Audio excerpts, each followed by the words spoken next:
So in this video, what we're going to do is take a look at problems 13 through 25 on this practice test for test 2. I'm going to go through the same process I did with the first part of the video. I'm going to talk about identifying the problem, writing down the formulas, what you're trying to solve for, and then entering the proper numbers into the proper places in the formula. Let's start with number 13. We are looking for the monthly payment in this problem of somebody that's buying a home. So they have to borrow some money, $120,000. Let me mark that up. A very common way for a home mortgage is for 30 years and then at 8% interest. Now, this beast of a formula here is your monthly payment formula for car payments, for student loan payments, home mortgage payments, everything. It's sort of a standard.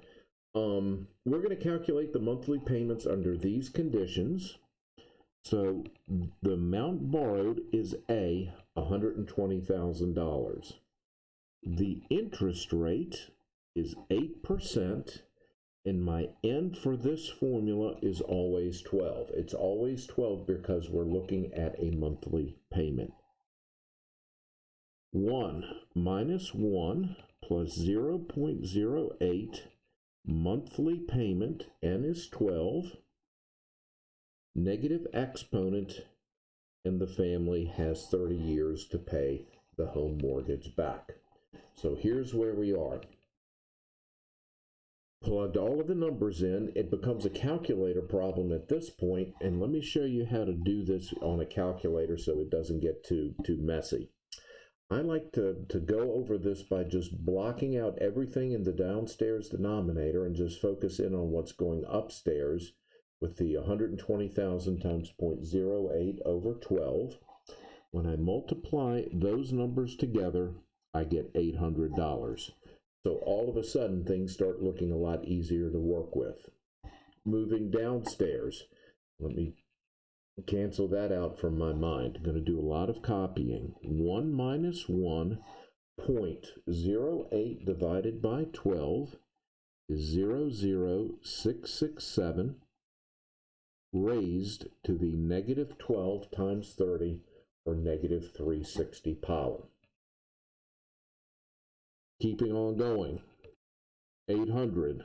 1 minus 1.00667 raised to the negative 360 power is 0.0913, and I'm almost done. 800 divided by 1 minus 0.0913 is 0.9087. When I divide 800 by that value, I'm going to come up with $880.37. My answer is choice B. Again, I was off 43 cents, but there was some rounding going on in here that made me off a little bit, but none of the answers are close. Always go for your closest answer. Your test will be multiple choice, and it'll be just like this. Always go for that closest value. Let's take a look at number 14. In question 13, how much interest is paid on this 30-year loan in the problem above? So we have this monthly payment, and we're borrowing this money. So the total that we have to repay on this loan, we have to pay back the amount we borrowed plus interest. That's what we're trying to calculate. How much extra in interest do we have to pay back on this loan? My monthly payment is $880.80. I am scratching that check 12 times a year for 30 years. The total I have to pay on the loan is $317,088. That's a lot of money. So there's the total. In interest, this is the answer to this question. Just the interest part. Here's how much I'm paying in total. $317,088. I only borrowed $120,000. So the amount that I owe in interest is $197,088. My answer again is choice B. So there really isn't a formula to this problem. It's more of a process. You take your monthly payment 12 times a year for the number of years you have to repay the loan, and then you subtract your original amount from that total amount, and that will give you your interest only. Okay, for number 15, let's mark this problem up. Which of the following loan's monthly payment would pay off more initially from the principal? Where do you attack the principal right away in a loan? The shorter the loan, the quicker you get to the money that you borrowed. When you have a long loan, most of the money initially goes off to paying off the interest. But if you have a short loan, most of it goes, a lot of your monthly payment initially goes towards the principal. All right, speaking of that concept, here is number 16. We have a monthly payment of $1,342.05 that we have to make every month. That monthly payment, part of it goes off towards paying the interest beast. Part of it goes paying off the principal or the loan amount.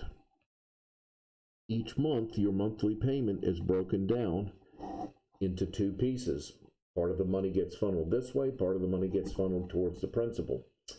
To feed the interest beast, first of all, we are looking to see how much goes towards the principal, but we have to calculate how much the interest beast gets fed from this monthly payment. Here's no formula to this. Here's the process you do this. You owe $250,000 on your loan. Your interest rate is 5%. We're looking at one monthly payment that first month. So the amount that goes towards the interest is $1,041.67. That's how much of this monthly payment goes towards feeding the interest beast. What's the amount left over for the principal? That's just common sense. Here's your monthly payment. The interest beast ate that much out of your monthly payment. The leftover amount is $300.38. So your answer for this one would be choice B. So again, not really a formula, just more of a process to go through that of your monthly payment, where your money goes each month. Next problem is these credit card problems. This is pretty straightforward. This credit card chart, you won't have to create. You will have to know how to solve different parts of the credit card chart. Let's take a look at this. So we have somebody's credit card activity for the month of March.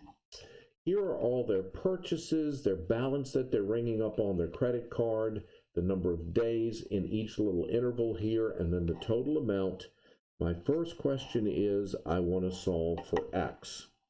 The way you find that is you just multiply these two columns together, and in this case, $201 times 5. Your answer would be $1,005. Or choice C. It's that easy. For the next one, what is the value of Y?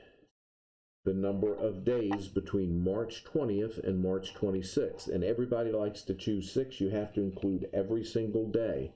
So the 20th, 21st, 22nd, 23rd, 24th, 25th, 26th would be 7 days, with all days being included.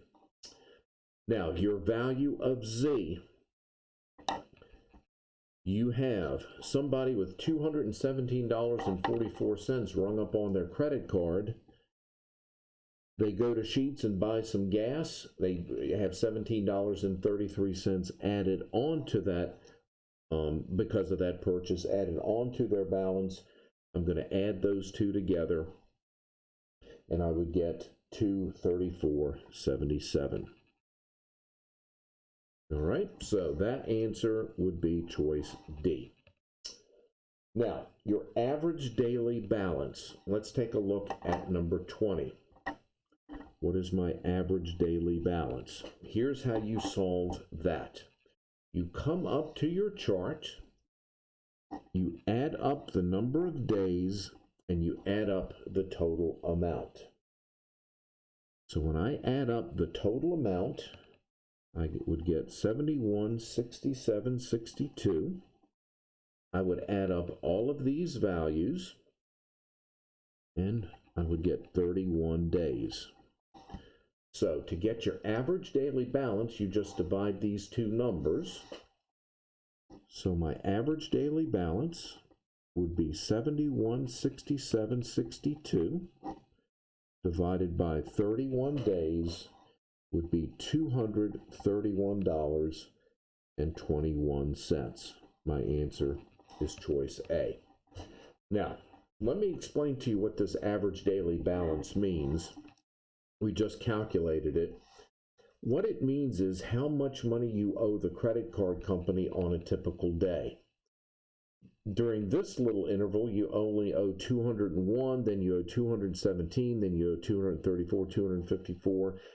The average daily balance is 231, is just how much on a typical day did you owe your credit on your credit card, because if you don't pay off that credit card at the end of the month, that's what you're going to get charged interest on.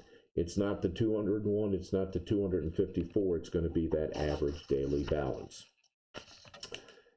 Speaking of finance charge, let's take a look at number 21. The finance charge calculation, I would take my average daily balance that I just calculated, which is $231.21, how much I owe on a typical day. I would multiply that by my APR, my interest rate. So my APR is 24%, and those credit card interest rates are high. I'm just looking for 1 month. And when I multiply those three numbers together, if I don't pay off my credit card, I'm going to get charged a $4.62 penalty at the end of the month for not being up to date on my debts. So that's where credit card companies make their money. Now, to avoid that finance charge for the month, how much should Bob pay so he doesn't get charged that extra $4.62? I'm going to go back to my table. This amount right here at the end of the month, if Bob pays that off, he doesn't have to worry about any finance charges. This is how much money he racked up in charges at the end of the month. He pays it off, he's good to go. My answer would be choice D. So there was no calculation in that problem, just recognizing and reading that table for credit cards. Let's take a look at number 23. A couple has a monthly payment under these conditions. How much interest do they owe on their loan at the end of a 15-year period? Okay, so here's how you do this one. You calculate the total to repay on this loan. Here's how much they pay every month. They pay it 12 months a year, and they pay it for 15 years. They would owe on total on their loan $157,438.80. That's how much they have to pay in total. In interest only. So there was my monthly payment, 15-year loan. You take the total amount, $157,438.80, and you subtract the amount that they borrowed, $110,000. So when you do that, that just leaves the amount that you have in interest, which is $47,438.80. My answer is choice C. So there is how you would do number 23. For number 20, again, there's no formula for that. That's more of a process again with the numbers that you're given. For number 24, which of the following home mortgage loans would you choose if you wanted a higher monthly payment, so you would not have to pay as much in interest over the life of a loan of a bank loan? You choose the 15-year option. Would give you a higher monthly payment, but it would cut into the amount of interest that you would pay over the life of the loan because it's a shorter period of time. That's if you can afford a higher monthly payment, that's definitely the route to go. Last one, we are looking for the simple interest rate. And we have some information about this, so I'm going to go back to this formula that we did all the way back in problem 1. We have an account that starts at $3,500, it grows to $4,300, and it takes us 4 years to get there. We want to see what the interest rate is that caused this money to grow. So I'm going to start out with $3,500. I am going to put a question mark here for my rate because that's what I'm solving for. And I took 4 years for this to happen. So my rate is a question mark. The interest that I earned in this account, I'm going to subtract those two values, and I'm going to get $800. I went from $3,500 to $4,300. I got $800 in free money. It took me 4 years to do it, and I want to calculate the interest rate, my question mark right there. So I have 800, that would be 14,000 times R. I'm going to divide both sides by 14,000. Algebra 1 cancels those two out, gives me a rate, and this is going to look strange, but we're going to get a value of 0.057. That's 800 divided by 14,000. Since this is an interest rate, I have to move the decimal over to make it a percent, and my answer would be 5.7% for my interest rate. My answer would be choice B. So that takes care of the review for test 2. Practice these problems over and over again, and you'll be in fantastic shape for your real test.